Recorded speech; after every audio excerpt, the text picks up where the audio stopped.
Hey guys, it's Megan. Welcome back to my channel. I hope you guys are doing awesome today. In today's video, I'm going to be doing a review on the new Farsali Unicorn Essence. Well, it's semi-new. It's new to me, so I've seen it all over the internet. I'm sure a lot of you guys have. I've seen it on Instagram, I've seen it on Sephora, and I am super excited to test this out. So here in a little bit, I'm going to get into what it does, I'm going to apply it, I'm going to wear it throughout the day, and I will insert clips at the very end of the night. I'm going to try to wear it for 9 to 10 hours if I can, and I will insert clips at the very end, let you know how it wore, etc, etc. So without further ado, let's go ahead and get started. Okay, so first what we're going to do is read through all of the claims, and then I will show you what the product looks like, and then I'm going to apply it to my face. And what this is supposed to be is a water-based dual-purpose serum that protects skin from free radical damage while preparing it for makeup application. It is enriched with 4 superfruit extracts that are loaded with antioxidants known for their anti-aging properties: acai berry, goji berry, elderberry, and blueberry. The acai and blueberries not only contain powerful antioxidants, they are also packed with vitamin C, which helps support skin tone. Thanks to its water-based formula, this serum will allow your skin to soak up the supplements, leaving it hydrated without a greasy residue. It is formulated without parabens, sulfates, phthalates, and you can use it one of 4 ways. It says that you can use it as a daily serum 2 times a day, in the morning and at night. You can use it as a makeup primer, an eyeshadow primer, and a highlighter. So it claims to do a lot, and we will just go ahead and test that out. This product retails for $54 at Sephora, and you get 1 fluid ounce of product. And I think the reasoning behind that higher price point is because of it is supposed to double as a skincare sort of thing and also as a makeup primer. So it's like a 2-in-1. So I think that's their reasoning for it. So let's just go ahead and get started. So I have my sample here. I did not actually run out and purchase this because, one, it is $54, and half the time products don't react well with my skin. As you can see, I just tried out a new product, and that's what happens. So I like to test things first, and also if I do purchase it outright and it doesn't work for me, I often feel bad returning it because I feel like I'm wasting it. So I always like to go and get a sample, unless it's something I absolutely have to have. But since this is supposed to be a serum sort of, they claim it's an oil sort of thing, even though this is water-based, I like to test it out first. So here's my sample. And as you can see, it is very pink. And when you open it up, there are actually little sparkles in it. I know you won't be able to see it, but it is very sparkly, and I think it's supposed to help give you that glow. And it does have a smell to it. It is very faint, and usually scents do tend to irritate my skin, so that's another reason why I did want to sample this first. So I'm gonna go ahead and get it on my fingers. It feels like it's very watery in consistency. I'm just gonna put that all over my skin. It says you can use it as a primer for your eyeshadow as well, so I'm going to go ahead and put that on my eyes as well.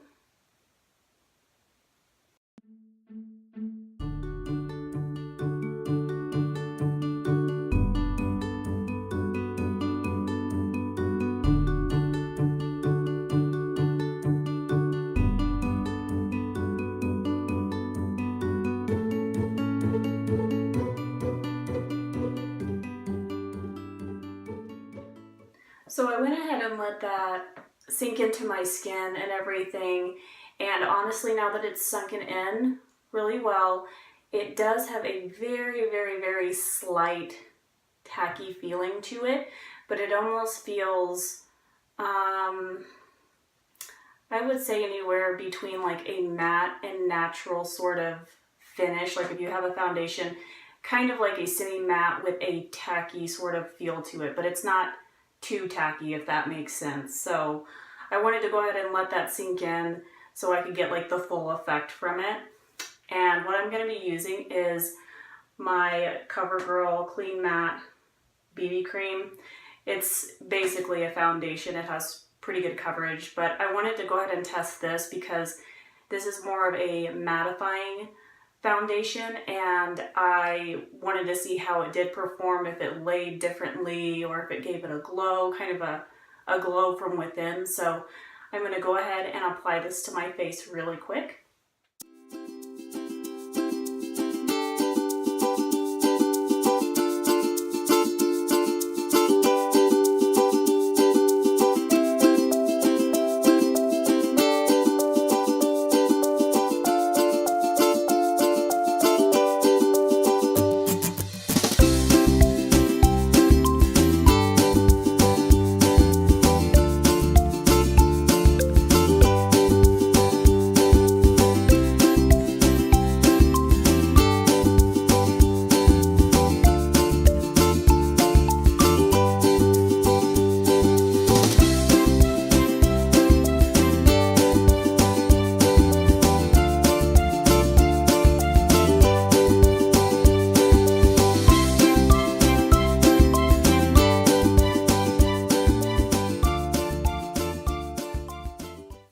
Now that I have finished my foundation, I kind of let that sit in a little bit as well.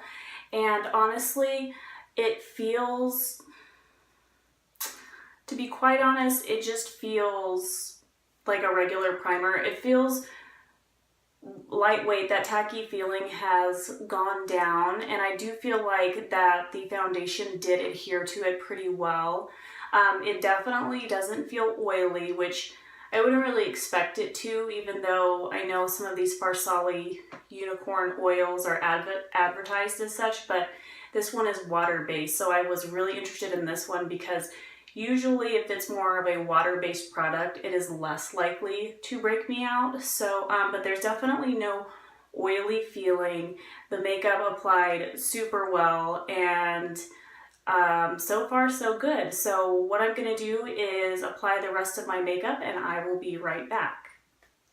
Okay, so I'm back and I did the rest of my makeup, and honestly, as far as a glow goes, any glow that I do have is due to the highlighter that I did apply. I don't really see any difference using the mattifying foundation. I will try like my Born This Way foundation and see if that does make a difference. But as far as a primer, it did glide on a lot more smoothly, and it just applied better. But as far as an eyeshadow primer, it was harder, in my opinion, to blend, because usually what I do is I will use an eyeshadow primer and then I will set it with powder. And since this is a thinner consistency, it's more of a serum, it dried down quicker, and then whenever I set it with a powder, it didn't have any sort of tack to it. It had already sunk into the skin, so it actually was a little bit harder because due to the powder on my eyes that I set it with, it was just more powdery, if that makes sense. As far as a highlighter, I did not use it as a highlighter because I noticed immediately whenever I did apply the foundation that there was no glow. So I didn't even try because there is no glow there. So with this foundation that I used. And as far as a skin sort of treatment, I'm going to have to use it a couple of times to see how it goes and if I do see a difference. But, you know, as far as a primer, I do enjoy it right now. Hopefully it doesn't break me out. And with my skin, I kind of have a love-hate relationship with it because I am very sensitive. But the good thing is that by the end of the night, if I don't have any breakouts, then it's not going to break me out. My skin is that reactive to products. So by the end of the night, if it doesn't break me out, I'm going to continue to use it and see how it does as a skin treatment. And I will play with other foundations to see if it reacts differently. So, and then at the very end of this video, I'm going to apply clips from the very beginning, like right now, and I'm going to try to wear it 9 to 10 hours and insert a clip of that to see how it wore and if it broke down, if it looked the same. So that's what I'm going to do, and I will put down in the description box below any additional information that I get out of this product, and I want to be able to share that with you guys as much as I can. So thank you guys so much for watching. I hope you enjoyed this video. If you did, please, please, please give it a thumbs up so I can create more looks like this, more product reviews, etc., etc. So thank you guys again, and I will see you in my next video. Bye.